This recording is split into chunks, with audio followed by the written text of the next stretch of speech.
Hey guys, I'm at my client's house doing a remodel. We recently had this door made. It's solid wood and each panel was individually stained. A couple weeks ago we had the electrician come through and change out the old wiring for new stuff, and we recently installed new lights. Check this out. And right now they're hanging the chandelier. I'm always telling you that it pays to shop around.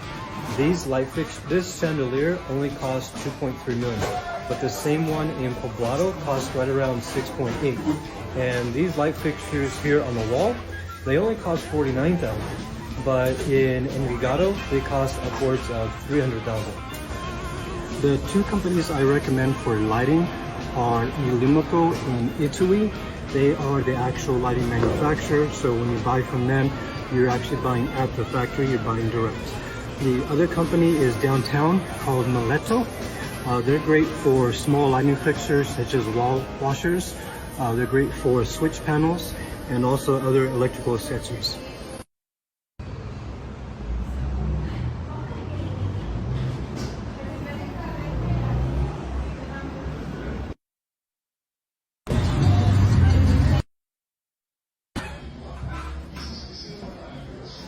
Muy bonita.